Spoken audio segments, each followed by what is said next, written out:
So my name is Austin St. John. I did a TV series in the 90s called Mighty Morphin Power Rangers. You may or may not be familiar. Probably are unless you live on Saturn. So anyway, I played Jason the Red Ranger and the Gold Ranger. One of the things I wanted to talk about today was the Red Ranger side of things. The show aired in like 40 countries and like 90 languages, depending on where you read your information. But this is what people keep telling me. 40 countries, 90 languages. Maybe it was slightly more, slightly less. I don't know. Somebody will look it up and I'm sure they'll let me know. But one of the coolest pieces that I really kind of enjoyed, and this was years later, way after I'd shot the TV series, 2014-ish at Power Morphicon. I mean, if you're a Ranger fan, this is the con where 5 bajillion Rangers and other actors from the show all kind of converge at one location. It only happens once every 2 years.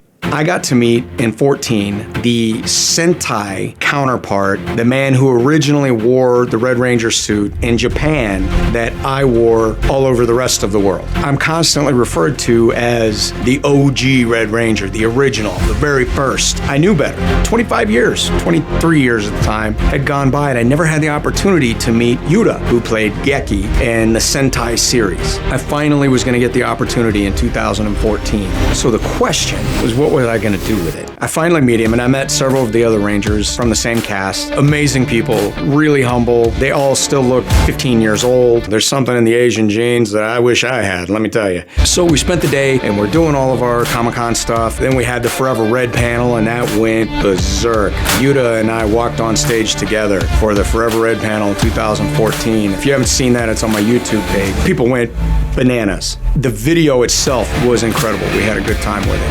Hey man, you didn't think I was gonna let you do this right?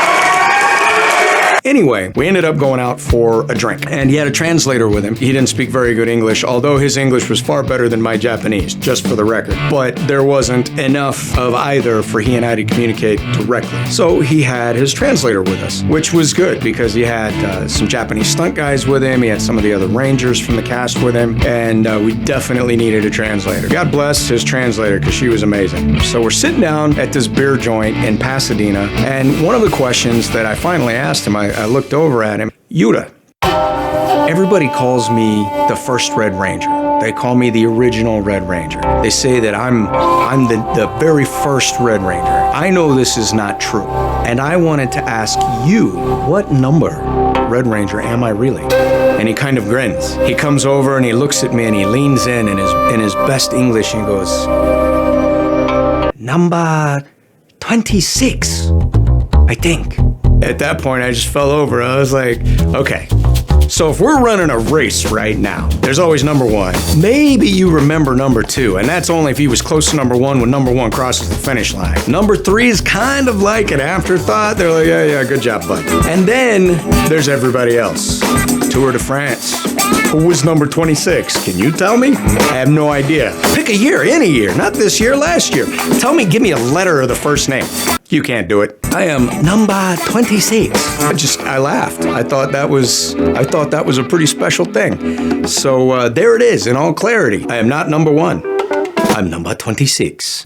I kind of like it that way. Given to me by the OG in the suit that I wore in Japan. I think that when the show got started, I very briefly got to see a 5-second clip of a really skinny dude who was an accomplished martial artist in the Red Ranger suit. And they're like, so this is some of what you're going to be doing. And that was it. That was all I got. And then I was on to my interpretation and my building of this character. So 23 years later, to hear this was a very special moment for me. He would never dishonor me by telling me, without being asked, you're number 26. So I was able to, in a humble fashion, explain to him that I knew I wasn't number one. We all got a great laugh and had a few beers out of it to tell me what I really was. I feel like the world deserves to know, while I may be the OG outside of Japan, I'm number 26 in Japan. Don't forget it. ダイナバックだ